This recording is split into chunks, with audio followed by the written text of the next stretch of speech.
Kulavaka Jataka. The Bodhisattva was once a young Brahmin in a small village.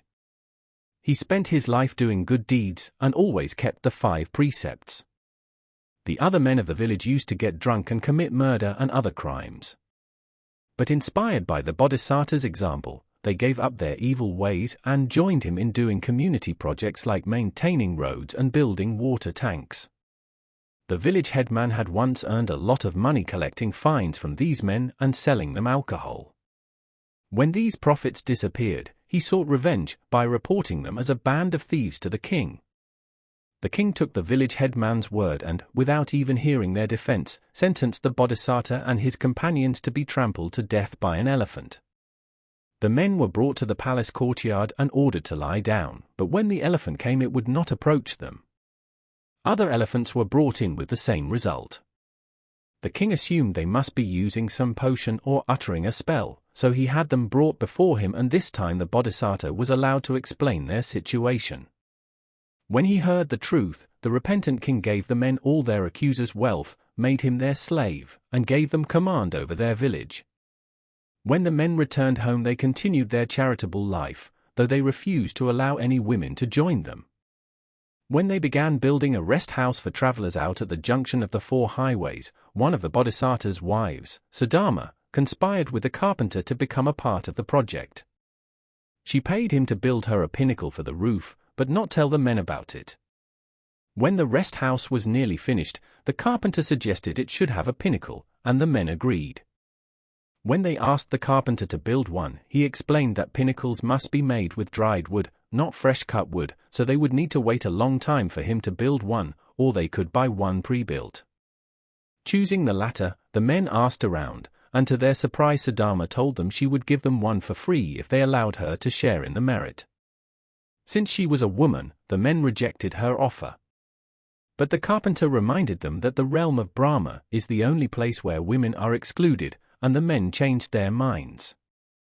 Now that they were able, 2 more of the Bodhisattva's wives got involved. Sita planted a garden around the rest house, and Nanda dug a lotus pond. His 4th wife, Sujata, did nothing. When the Bodhisattva died, he was reborn as Indra, king of the gods, and his companions also went to Indra's heaven after they passed away. There were demons living there at this time, and the Bodhisattva did not want to share his heaven with them. So he got the demons drunk, grabbed them by their feet, and tossed them down to their own realm on the lower slopes of Mount Meru. When they sobered up and realized what had happened, they decided to seize Indra's heaven by force. As the demons climbed back up the mountain, the Bodhisattva rode his grand chariot down to fight them. But he was not strong enough and had to flee the battle. The Bodhisattva retreated so fast that he knocked down the trees of a forest where Garuda lived, and they shrieked in fear as they rushed to safety. Regretting the accidental destruction he had caused, the Bodhisattva turned back to sacrifice his life to the demons so no others would suffer or die. The demons, not knowing what had happened, saw the Bodhisattva turn around and assumed he was returning with reinforcements. They called off their assault and retreated. The Bodhisattva returned home victorious, and a 1,000-league-tall palace of victory rose out of the earth. He set up 5 guard stations to ensure that the demons would never return.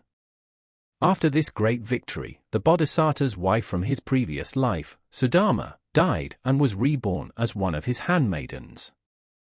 Because of the merit she had accrued helping build the rest house, she got a 500-league-tall palace studded with jewels. Soon after, Sita and Nanda were also reborn as handmaidens of the Bodhisattva and were given a magnificent garden and lake respectively for their part in making the rest house. Sujata, however, who had not taken the opportunity to make merit, was reborn as a crane in a forest on earth. When the Bodhisattva divined where Sujata was, he brought her to see the pleasures of heaven and told her to live a noble life now so that someday she could join him there. She promised that she would. Later, the Bodhisattva tested her by changing into the form of a fish and lying down on the ground where she could see him. Thinking the fish was dead, Sujata picked it up in her beak to eat. But when the Bodhisattva wagged his tail and she saw that the fish was actually alive, she let it go. The Bodhisattva revealed himself and praised her for following the precepts. After Sujata the crane died, she was reborn as a potter.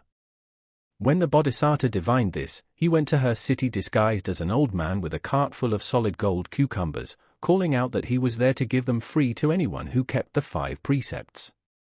Some people tried to buy them, but nobody would take them for free until Sujata heard his hawking and went to get some, again passing the Bodhisattva's test. Sujata's next rebirth was as the gorgeous daughter of a demon king. When she reached the right age, her father gathered the young male demons together to let her pick a husband. The Bodhisattva had divined this event and came down to her realm in the form of a demon. She did not recognize him, but attracted by their past love she chose him over all the others. The Bodhisattva carried her off to his heaven and made her the chief of 25 million dancing girls. In the lifetime of the Buddha, 2 brothers who became disciples of the Buddha traveled together to see him. During the long journey they had a falling out, so one of them would not share his water strainer with the other. Disciples strained all water they used so they would not accidentally kill any tiny creatures living in it. The disciple without a strainer had to drink regular water for the rest of the trip. When the Buddha heard how this disciple had drunk unfiltered water, he rebuked him and told him this story to remind him that killing is a serious sin and that in the past he himself had once risked his own life to save other lives.